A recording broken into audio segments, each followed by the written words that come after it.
여러분, 오늘 제목을 보시면 하갈의 회복이라 되어 있습니다. 혹시 기억하십니까? 2015년 8월 2일에 제가 우리 교회 부임하기 전에 신정호 목사님이랑 같이 설교한 적이 있는데, 그때 제가 1, 2부 설교를 했고 신정호 목사님 3, 4부 설교를 했지요. 벌써 6년이 됐습니다. 그때 제가 했던 설교 제목이 하갈의 기도였습니다. 그 본문이 오늘 본문과 좀 겹칩니다. 21장 14절에서 19절 말씀을 가지고 했거든요.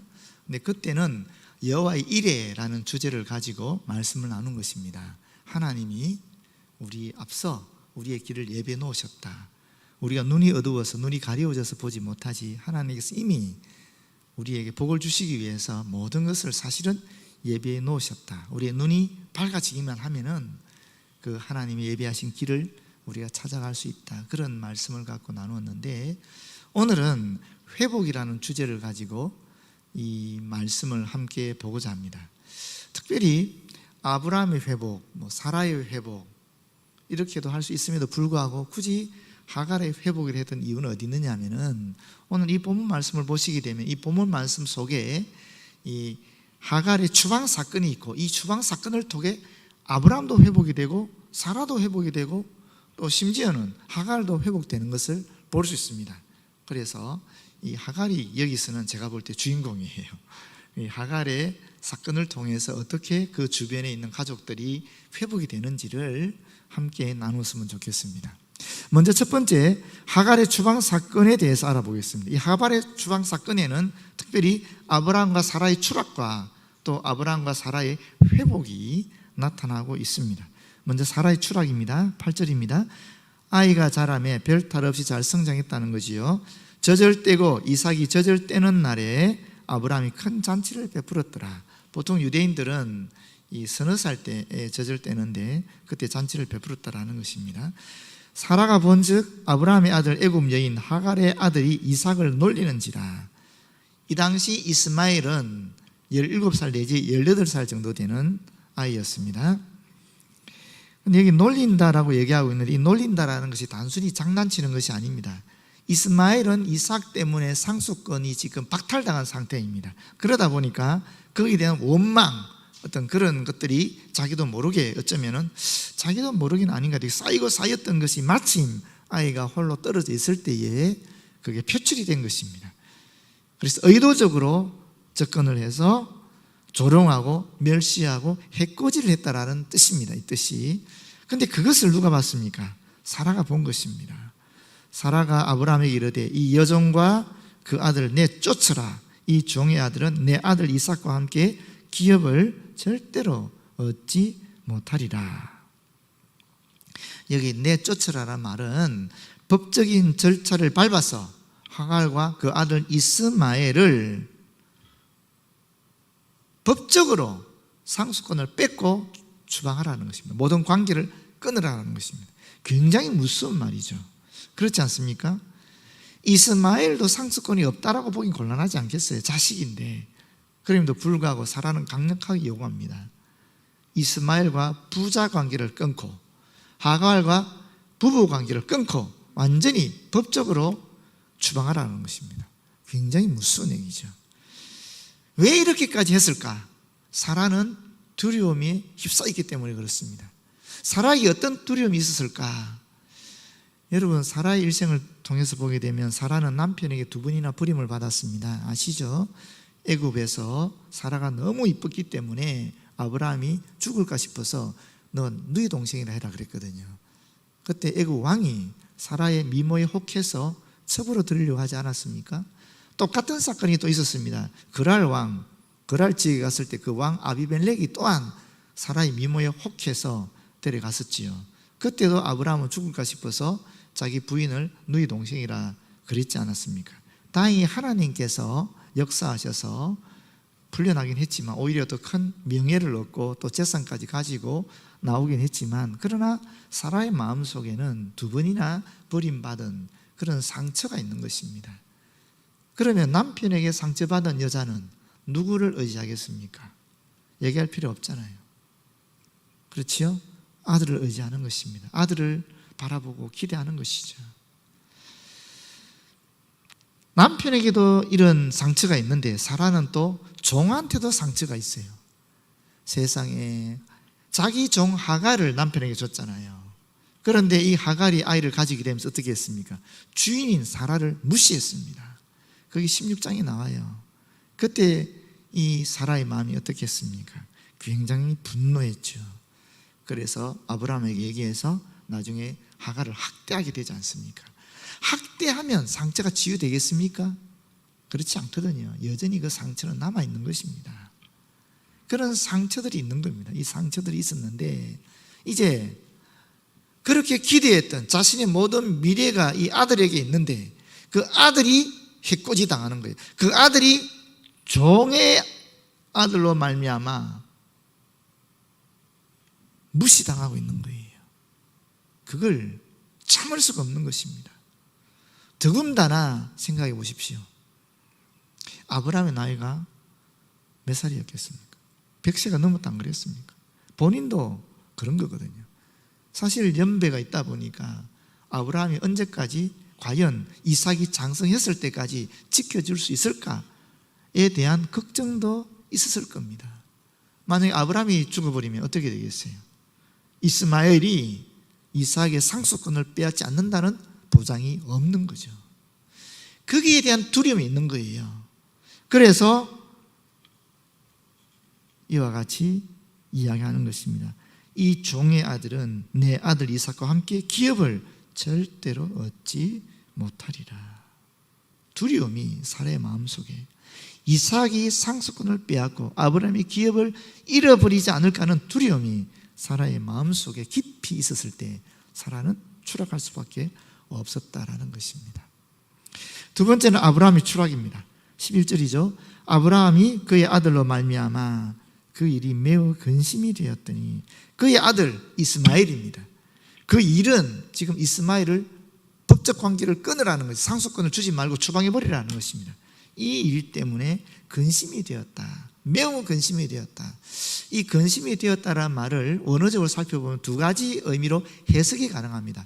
첫 번째는 떨다라는 뜻으로 해석이 가능하고 두 번째는 악하다라는 뜻으로도 해석이 가능합니다. 떨다라는 뜻으로 해석하게 되면 이렇게 번역이 가능하지요. 그 일이 아브라함이 보기에 매우 떨리는 일이었다. 다시 말하면 나쁜 징조를 알리게 되는 일이었다. 가정의 평화가 완전히 깨지고 가정이 분리되는 것입니다. 그렇지 않습니까? 그런 뜻입니다. 두 번째는 또 악하다로 해석하면 그 일이 아브라함의 눈에 심히 악으로 보여졌다 이런 뜻이거든요. 이런 말이 되거든요. 아브라함에게는 지금 사실은 자식을 버릴 수도 없고 또 아내의 의견을 저버릴 수도 없는 그런 진퇴양난에 빠져 있는 것입니다. 자기 아들인데 이삭도 아들이고 이스마엘도 아들이잖아요. 이삭이 태어나기 전까지 무려 14~15년간 얼마나 깊은 정을 쏟았겠습니까? 사랑을 베풀었겠습니까? 비록 이삭이 태어났지만 그렇다고 이스마엘의 아들이 아닌 건 아니지 않습니까? 자식인데 근데 이 자식을 어떻게 버리냐고요. 반면에 사라에 대해서는 어떻습니까? 아브라함은 사라에 대해서 매우 미안한 마음을 품고 있었을 거예요. 두 번이나 세상에 자기 생명을 건지려고 아내를 팔았으니까 얼마나 사라에 대한 미안한 마음이 많이 있겠어요. 죄책감 같은 것이 있겠어요. 그러니까 사라의 요청을 거부할 수도 없는 겁니다. 그래서 하갈을 학대하고자 했을 때도 아브라함은 허락할 수밖에 없는 것입니다. 그런데 이제 이 상황 속에 이러지도 못하고 저러지도 못하는 이 상황 속에 있을 때 사실은 아브라함은 추락하게 되는 것입니다. 이것도 사실 아브라함 속에 두려움이 있는 것입니다. 가정이 파괴된다는 데 대한 두려움, 아내가 실망하고 또 나를 힘들게 하지 않을까 하는 그런 두려움, 또 아내의 미래가 불안 속에 우울증에 빠지지 않을까 하는 그런 두려움, 아내에 대한 두려움이 있지요. 동시에 자식 이스마엘의 미래에 대한 두려움이 있는 거예요. 얘가 추방되면 어떻게 살아갈 수 있을까? 그 미래에 대한 두려움이 아브라함 속에 있는 것입니다. 이 두려움 때문에 아브라함은 추락해버리는 것입니다. 그런데 하나님께서 이 아브라함과 사라를 회복해 주십니다. 먼저 아브라함을 회복해 주십니다. 12절입니다. 하나님이 아브라함에게 이르시되 내 아이나 내 여종으로 말미암아 근심하지 말고 사라가 내게 이런 말을 다 들으라. 이삭에게서 나는 자라야 내 씨라 부를 것임이니라. 그러나 여종의 아들도 내 씨니 내가 그로 한 민족을 이루게 하리라 하신지라. 아브라함의 고민을 하나님께서 다 해결해 주시는 거예요. 사라의 말을 들으라. 사라에 대한 두려움이 사라지는 거죠. 또 이스마엘 걱정하지 마라. 내가 한 민족이 되게 하겠다. 이스마엘에 대한 두려움도 사라지는 겁니다. 그 두려움이 사라지게 되니까 아브라함에게는 회복이 일어나는 것이죠. 이 성경에 보게 되면 12절에도 내 씨라는 말이 있고 13절에도 내 씨라는 말이 있는데 12절에 내 씨는 이삭이죠. 13절에 내 씨는 이스마엘 아니겠습니까? 우리말은 똑같이 내 씨로 되어 있는데 그런데 원어적으로는 다른 단어를 쓰고 있어요. 그래서 이 12절에 나오는 씨라는 것은 약속의 계보를 잇는 그런 씨라는 뜻이고 이 13절의 내 씨라는 것은 육체적인 핏줄로서의 씨를 의미합니다. 이삭은 약속의 후사가 되는 것이고 이 이스마엘은 핏줄의 후사가 되는 것입니다. 하나님께서 구별하고 있는 것입니다. 자, 사라는 어떻게 회복이 되는가 보십시오. 아브라함이 아침에 일찍 일어나 떡과 물 한 가죽 부대를 가져다가 하갈의 어깨에 메워주고 그 아이를 데리고 가게 하니 이스마엘이 떠납니다. 그 떠나는 것을 보고 사라가 그동안 가졌던 모든 두려움은 사라지는 것입니다. 또 아브라함이 사라에게 얘기하지 않았겠습니까? 하나님께서 내가 고민하는 가운데 응답을 주셨다. 하나님께서 사라 너의 말을 들으라 그러더라. 그때 사라가 어떻겠어요? 아, 하나님이 나를 사랑하고 계시구나. 하나님 나의 상처를 알고 계시구나. 하나님 나를 이렇게 회복시키시구나. 그런 고백이 있지 않았겠습니까? 비록 성경에는 없지만 저는 그러라고 생각합니다. 그동안 아브라함에게 받은 상처 또 하나님께 죄송했던 마음을 비롯해서 왜 나를 그때 안 지키시고 하는 그런 마음들까지도 다 이 사건을 통해서 치유가 되는 역사가 사라에게 일어났던 것입니다. 그리고 여러분 여기서 한 가지 더 생각할 것이 있어요. 그게 뭐냐면은 아이를 데리고 가게 하니 하는 말이에요. 데리고 가게 하니 하는 말은 그냥 떠나보냈다라는 것을 우리는 받아들일 수 있잖아요. 그런데 이것을 성경의 원어대로 보게 되면 다른 의미가 있습니다. 아니 진짜 원래 의미는 이겁니다. 정확하게 번역하면 사명을 주어 보내다라는 뜻입니다. 단순히 추방시킨 게 아니라는 거예요. 아브라함은 하나님께 분명한 약속을 받았습니다. 이스마엘이 큰 민족을 이루게 될 것이다. 한 민족을 이루게 될 것이다. 분명한 약속을 받은 거예요. 그 약속을 수행하기 위해서 하나님의 사명을 수행하기 위한 사명자로 그를 파송하는 것입니다. 같은 의미가 예수님께서 제자들을 파송할 때, 사도로 파송할 때 똑같은 의미를 쓰고 있어요. 이게 사도의 어원입니다. 사도란 말이 어원과 같습니다. 비록 히브리 말이지만은 이 히브리 말을 헬라어로 번역이 됐고 이게 똑같은 말로 사용되고 있어요.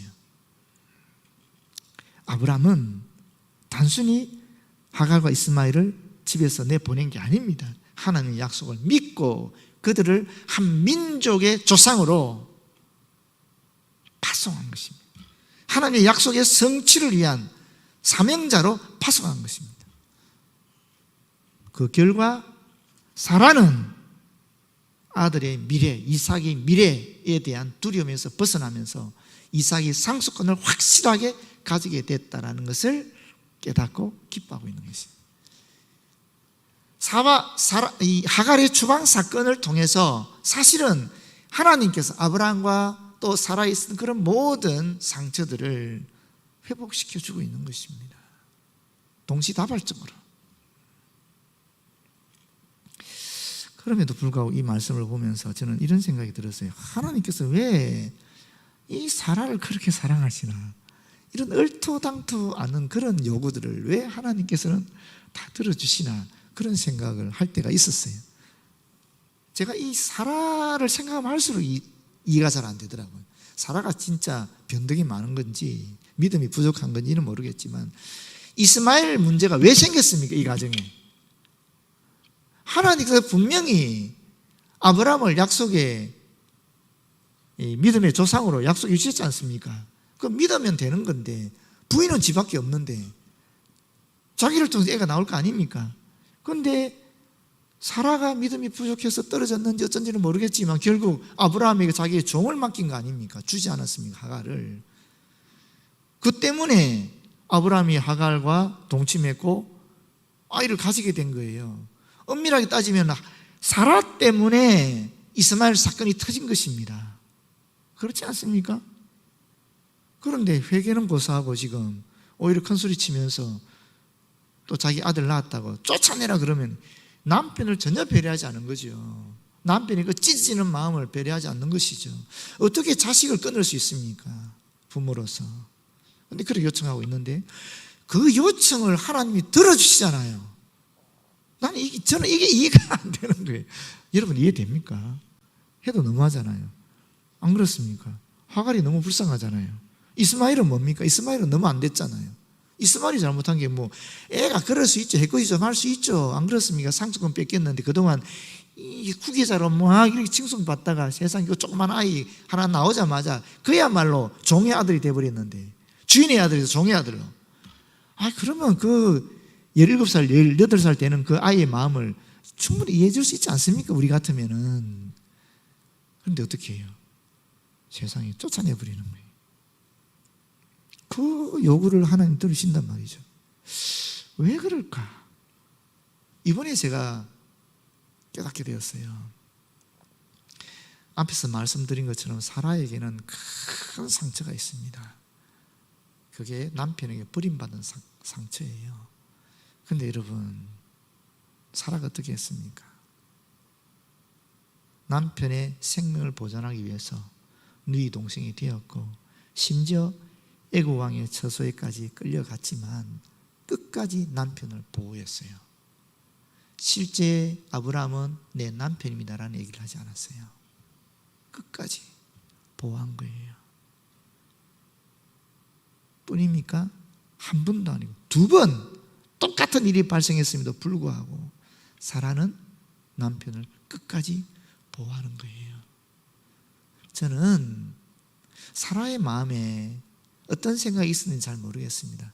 사라가 너무 믿음이 좋아가지고 아브라함을 통해서 하나님께서 큰 민족을 이룬다라고 했기 때문에 아브라함을 보호하는 것이 하나님의 뜻을 이루는 것이다. 엄청 큰 믿음이겠죠. 그런 믿음이 있었는지 아니면 아브라함이 죽으면 자기도 살 수 없으니까 아브라함을 보호했는지 모르겠어요. 어떤 생각을 가지고 그랬는지는 모르겠어요.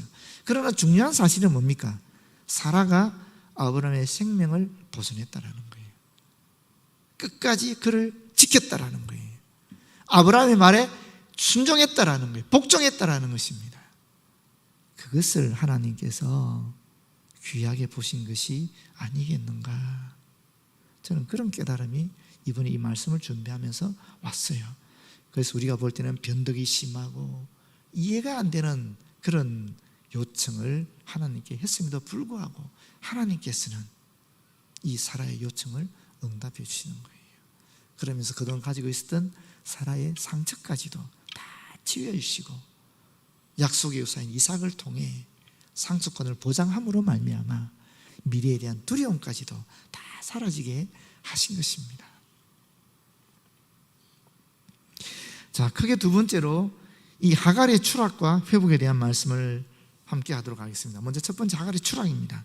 14절에 하갈이 나가서 브엘세바 광야에서 방황하더니 가죽 부대에 물이 떨어진지라 그 자식을 관목 덤불 아래에 두고 이르되 아이가 죽는 것을 참아보지 못하겠다고 화살 한바탕 거리 떨어져 마주 앉아 바라보며 소리내어 우니. 여러분, 하갈이 두려움에 빠진 상황을 적나라하게 보여주고 있는 것입니다. 하갈뿐 아닙니다. 이스마엘도 지금 두려움에 빠져 있는 것이죠. 어떤 두려움입니까? 미래에 대한 두려움입니다. 죽음에 대한 두려움입니다. 그 공포 속에 빠져들어갔습니다. 아이러니한 것은 이 브엘세바라는 말이 어떤 말이냐면 일곱 우물이라는 뜻입니다. 광야 지대에 그나마 물이 많은 지대가 바로 이 브엘세바라는 것이. 그런데 하갈과 이스마엘은 비교적 물이 많은 이 브엘세바에서 물이 없어서 죽어가고 있는 것입니다. 여러분, 오늘의 세태와 비슷하지 않습니까?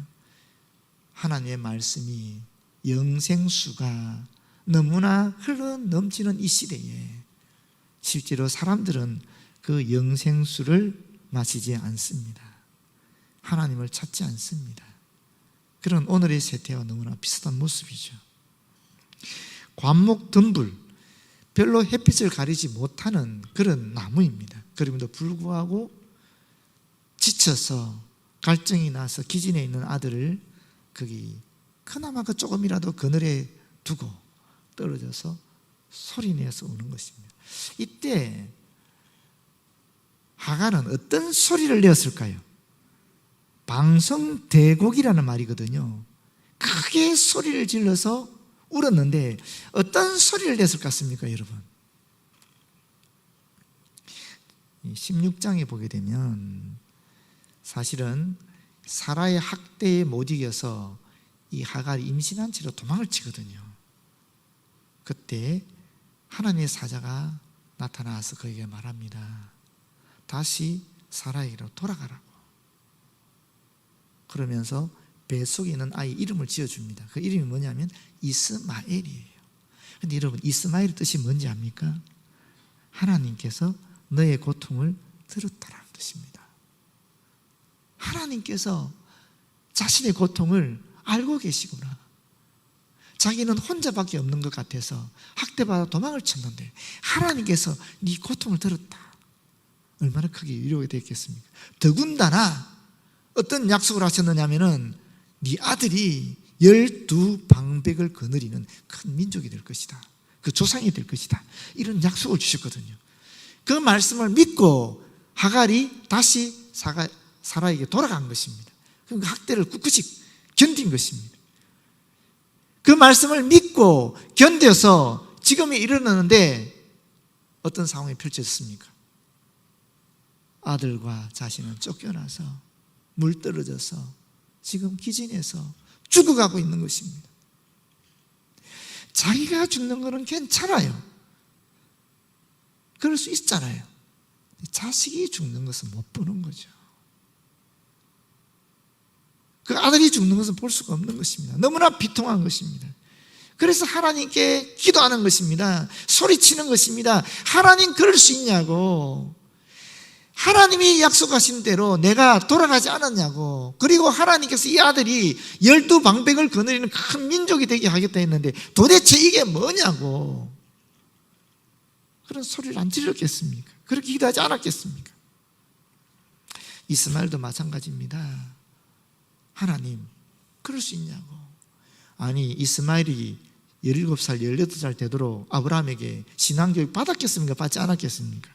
하나님을 알겠습니까? 모르겠습니까? 하나님 나한테 왜 그러냐고. 내가 뭔 큰 잘못을 했냐고. 그게 지금 내가 죽을 잘못이냐고. 좀 해코지한 것이. 그런 원망, 그런 불만, 그런 것을 하나님께 쏟아내지 않았겠습니까? 자기 어머니가 울부짖는 걸 바라보면서 이 이스마엘도 하나님께 울부짖을 것입니다.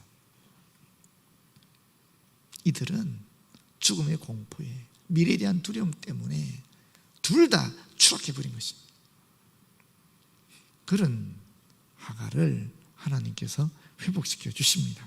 첫 번째, 어떤 회복을 해주시는가 보십시오. 17절입니다. 하나님이 그 어린아이의 소리를 들으셨으므로 하나님의 사자가 하늘에서부터 하갈을 불러 이르시되 하갈아, 무슨 일이냐 두려워하지 말라. 하나님이 저기 있는 아이의 소리를 들으셨나니 일어나 아이를 일으켜 내 손으로 붙들라. 그가 큰 민족을 이루게 하리라. 여러분, 하나님이 예전에 약속해 주셨던 그 약속을 다시 확인해 주시는 것입니다. 그 약속의 확인을 통해서 미래에 대한 두려움의 그 공포로부터 하갈은 벗어날 수 있었던 것입니다.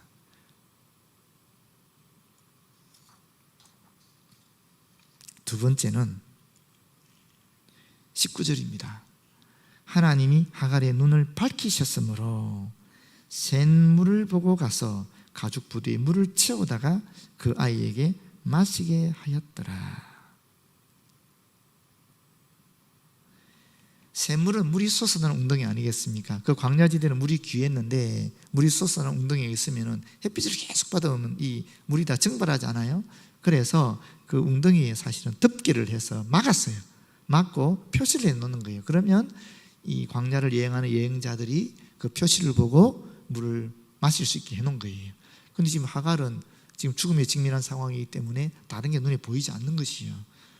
그러다가 이제 하나님의 약속을 재확인하면서 마음에 여유가 생기게 되고 하나님께서 그 눈을 밝혀주시니까 그 물 웅덩이를 보게 돼요.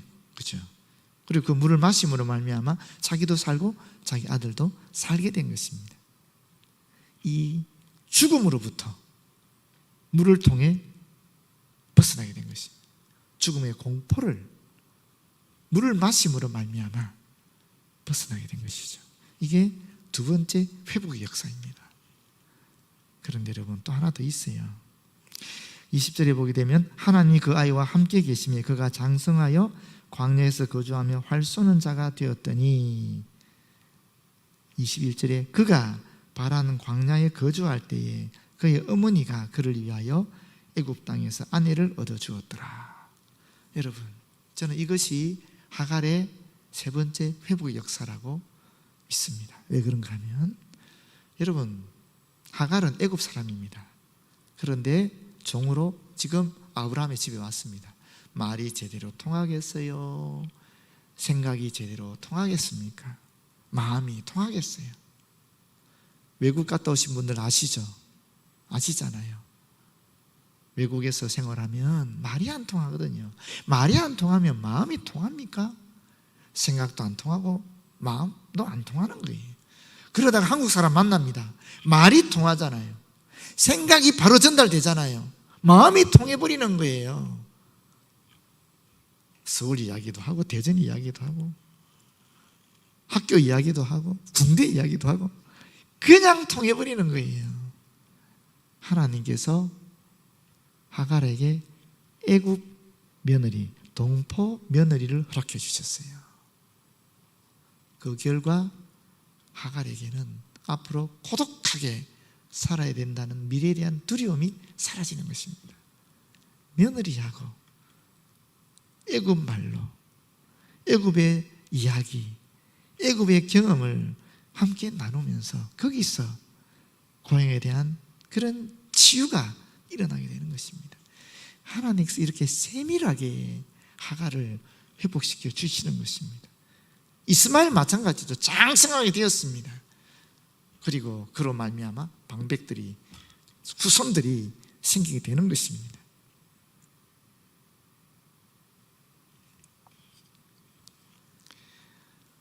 찬양 하나 짧게라도 듣죠.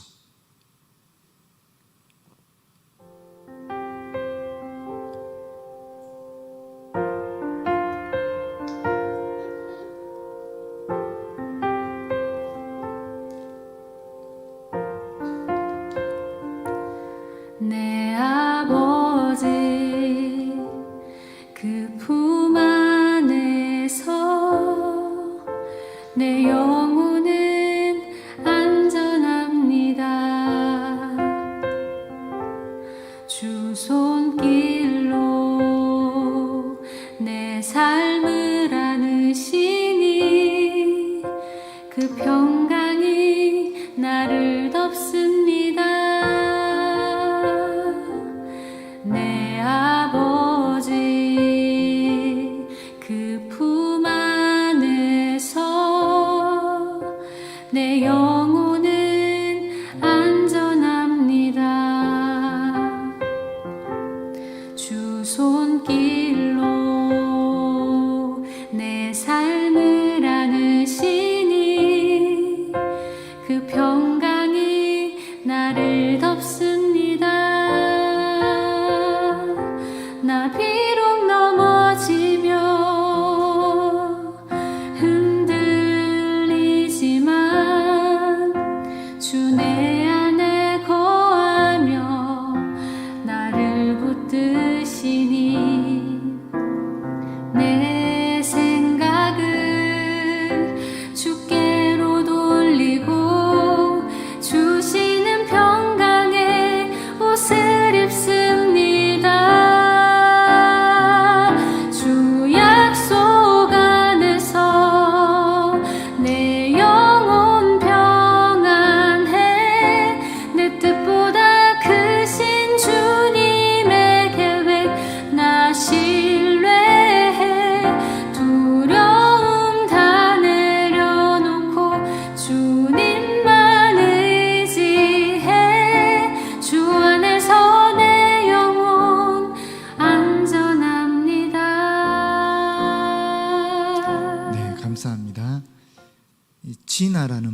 GINA 진아라는 분이 하는 찬양인데 좀 제가 끊었습니다. 여러분, 우리가 확실히 알 수 있는 거 있습니다. 두 가지입니다. 첫 번째는 뭐냐? 하나님의 약속을 믿을 때에 두려움이 사라진다라는 것입니다. 회복의 역사가 일어난다라는 것입니다. 두 번째는 여러분, 하갈의 추방 사건은 하갈의 매우 고통스러운 일입니다. 그런데 그 고통스러운 사건을 통해서 하나님께서는 다차원적으로 역사합니다. 아브라함을 회복시키시고 사라를 회복시키시고 동시에 하갈과 이스마엘도 회복시키는 역사를 일으키시는 겁니다.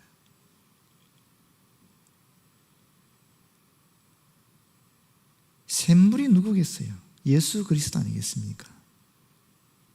예수 그리스도로 말미암아 우리는 사실은 두려움에서 벗어날 수 있습니다. 그런데 예수 그리스도는 하나님의 약속입니다. 그 약속을 우리가 받아들일 때에 우리는 영원한 생명수를 마실 수 있는 것입니다. 죽음의 두려움으로부터, 미래에 대한 공포로부터 벗어날 수 있는 것입니다. 그 약속에 대한 믿음 여부에 따라 우리가 여전히 두려움 속에 있는가 아니면 회복되어서 하나님의 은총 속에 가는가가 결정된다는 것입니다. 예수 그리스도께서 우리에게 약속하신 것이 무엇입니까? 마태복음 28장 20절 하반절에 뭐라 그랬죠? 볼지어다 내가 세상 끝날까지 너희와 함께 있으리라 그랬습니다. 또 하나님께서 바울을 통해서 우리에게 약속하신 것이 있습니다. 무엇입니까? 하나님이 사랑하는 자 곧 그의 뜻대로 부르심을 입은 자들에게는 모든 것이 합력하여 선을 이룬다 그랬습니다. 궁극적으로 예수께서 우리에게 약속한 것이 있습니다. 요한복음 14장 2절 하반절에 3절 말씀입니다. 내가 너희를 위하여 거처를 예비하러 가노라. 가서 너희를 위하여 거처를 예비하면 내가 다시 와서 너희를 내게로 영접하여 나 있는 곳에 너희도 있게 하리라. 예수께서 우리에게 궁극적으로 약속하신 것은 하늘나라에 저와 여러분의 거처를 예비해 놓으시겠다라는 것입니다. 여러분, 이 약속을 믿고 두려움을 벗어 던지고 승리하는 삶을 살아갔으면 참 좋겠습니다. 기도하겠습니다. 하나님, 우리에게 있는 죽음에 대한 공포, 미래에 대한 두려움, 우리 주 예수께서 약속하신 그 약속을 믿음으로 말미암아 벗어버리게 하여 주시고 하나님의 은총 가운데 승리하는 삶을 살아갈 수 있도록 인도하여 주시옵소서. 예수님 이름으로 기도드립니다.